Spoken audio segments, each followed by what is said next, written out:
तो हम क्या देख रहे हैं पाकिस्तान के लिए? क्या 2024 से मुख्तलिफ साल होगा, बेहतर साल होगा, या उससे भी कुछ बुरा होगा? अमेरिका के 20 जनवरी को होने वाले नेक्स्ट सदर ने कहा है कि वो जो H1B वीज़ा है उसके ऊपर उन्होंने अपना कोई दिमाग नहीं बदला और हमें कॉम्पिटेंट लोग चाहिए जो इंडिया से ही ज़्यादा आ रहे हैं। Congratulations India once again. इस वक्त पाकिस्तान की सालमियत के लिए दुआ करें, अल्लाह खैर करे। लेकिन उसके बाद खबरें आती हैं कि पाकिस्तान को जो अफगानिस्तान में प्रॉब्लम आया, जो है इंडिया ने उनको सपोर्ट करने का अफगानिस्तान को इरादा किया।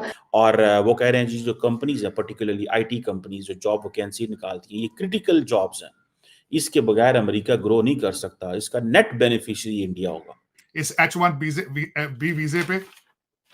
और भारतीयों से जेलस होने की बजाय अपने बच्चों को पढ़ाओ। इस वक्त जो इंडियन डायस्पोरा है चीमा साहब, the richest and most intelligent diaspora in the world, not only in the US। एक जरा मैंने आज तक अपने इल्मी कैरियर में आसमान पे ये माहौल नहीं देखा जो हम 5 जनवरी से शुरू होने वाले वक्त में देखेंगे।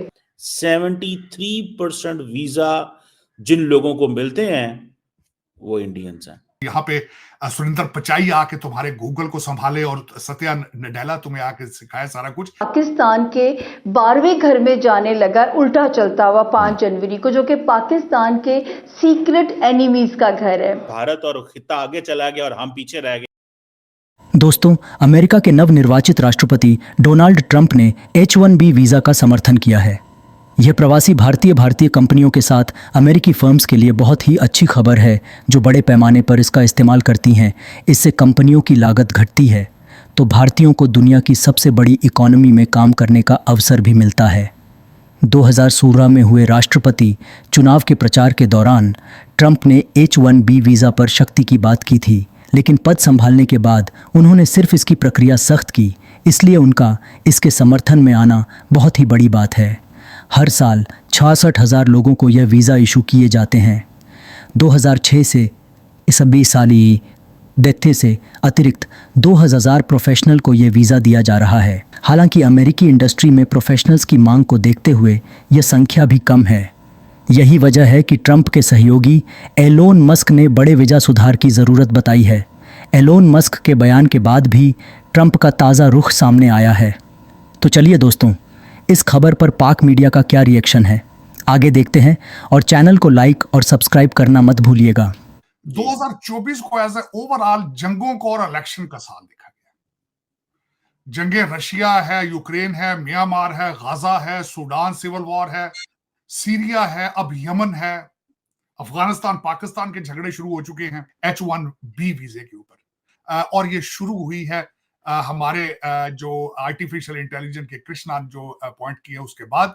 लेकिन ये नहीं सोच रहे ये जो फार राइट वाले हैं कि वो क्यों हायर किया गया है। अगर आपके बच्चे स्कूल जाते, अगर आपके पास नॉलेज होता कंप्यूटर का, तो मजबूरी थी कृष्णा को भर्ती करना आर्टिफिशियल इंटेलिजेंस और फिर बिटकॉइन का। और फिर इस वक्त आपकी जो सारी बैंड वैगन है उसके ऊपर इलॉन मस्क है जो जिसने पैसा पानी की तरह बहाया है और इस वक्त he has become a new सोरो। वो आप अपनी बात कर रहे हैं, वो तो बर्तानिया के अंदर इनकलाब के बारे में सोच रहा है, वो तो जर्मनी के अंदर इनकलाब के बारे में सोच रहा है और वो खुद H1B वीजे का बेनिफिशियरी है। उसकी अपनी उनकी अपनी टेस्ला के अंदर 700 एम्प्लॉई हैं जो इस वक्त वो H1B पर बैठे। दूसरा, इन्हीं अमेरिकन लौंडे लपाड़ों को मैं कहना चाहूंगा जो इस वक्त नशे में चूर हैं, वीड के नशे में, उनको बताना चाहूंगा कि सुरेंद्र पिचाई जो इस वक्त हमारे गूगल इस वक्त बहुत बड़ी एक ऑर्गेनाइजेशन है। मैं समझता हूं कि गूगल इज एन इकोनॉमी और इज अ कंट्री इटसेल्फ। उसको चलाने वाले खुद H1B वीजे के बेनिफिशियरी हैं। उसके बाद सत्या नडेला की बात करूंगा जो माइक्रोसॉफ्ट के हेड हैं, वो भी H1B वीजे के बेनिफिशियरी हैं। तो ये ना सोच लेना मेरे भाईजान कि अगर आप इस पे इतनी तनकीद करोगे और इनको कहोगे कि गो बैक टू इंडिया।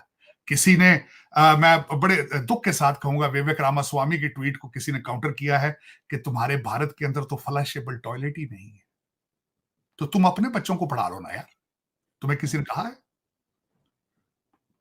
कि यहाँ पे कृष्णान को भर्ती रखा जाए, यहाँ पे सुरेंद्र पिचाई आके तुम्हारे गूगल को संभाले और सत्या नडेला तुम्हें आके सिखाए सारा कुछ। तो भाईजान अपने बच्चों को कहो वीड की दुनिया से निकलें, वीड की दुनिया से निकलें और अपना खुद पढ़ा लें। डोनाल्ड ट्रंप साहब का ख्वाब जरूर था, उनका 1.0 के अंदर वो कहते थे कि हम मैथ में पीछे हैं और we are behind on innovation, लेकिन बातों से नहीं आगे निकलना होगा। आपके बच्चे जो आपने तैयार करते हैं इस वक्त साइंस नहीं पढ़ रहे, अपने झंडों को जला के बार बार कहते हैं वी आर हमास, उनको हमास के स्पेलिंग नहीं पता, उन्हें पता ही नहीं हमास क्या है, हमास का पता ही नहीं है, ना हिस्टोरिकल बैकग्राउंड का पता है, ना उनके रिलीजियस बिलीफ का पता है, ना एक्सट्रीज्म के बारे में पता है, ना रेडिकलाइजेशन के बारे में पता है। लेकिन फैशन है, दिया किसने था? बराक हुसैन ओबामा ने दिया था। आईवी लीग स्कूलों के बच्चे अमेरिका के झंडे जला रहे हैं, होश करो, होश करो इस H1B वीजे पे, और भारतीयों से जेलस होने की बजाय अपने बच्चों को पढ़ाओ। इस वक्त जो इंडियन डायस्पोरा है चीमा साहब, the richest and most intelligent diaspora in the world, not only in the US, in the world. और दूसरा, they are not a diaspora, they are technocrats. Cheema साहब, कभी आपने देखा है, मैं चैलेंज के साथ फिर आज भी बात कर रहा था कहीं से, आपने आज तक किसी दुनिया के बॉर्डर को इलीगल क्रॉस करते देखा है कोई गुजराती या साउथ इंडियन? आपने कभी देखा है किश्ती जब डूबती है उसके अंदर कोई आपने साउथ इंडियन गुजराती देखा हो? कभी आपने अमेरिका के अंदर कहीं टैक्सी ड्राइवर गुजराती या साउथ इंडियन देखा हो? आपने दुनिया में किसी जगह पे ट्रक ड्राइवर कोई देखा, भिखारी देखा हो आपने पाकिस्तानी, जिस तरह आज ट्रेडमार्क बन चुका आपका कि खैरात मांगना? आपका ईरान के अंदर मांग रहे हैं भीख, आप इराक में मांग रहे हैं, कहां पे? अपने रिलीजियस जगहों के ऊपर, मदीना मक्का के अंदर खैरात मांग रहे हैं। चीमा साहब, 5 लाख पाकिस्तानी टर्की में इस वक्त वो तरले आपके करके इनको ले जाओ खुदा का नाम। ईरान के अंदर 10,500 पाकिस्तानियों के पासपोर्ट ब्लॉक किए गए अंकल। तो खुदा का नाम है, कुछ होश लो, होश करो, होश करो, ये इससे निकलो। सबसे बड़ा तुम्हें आइडेंटिटी क्राइसिस है जो 1920 में गोरों ने शुरू किया था चीमा साहब, जब उन्होंने कहा था कि मुसलमान सिर्फ मुसलमान को वोट दे सकता है।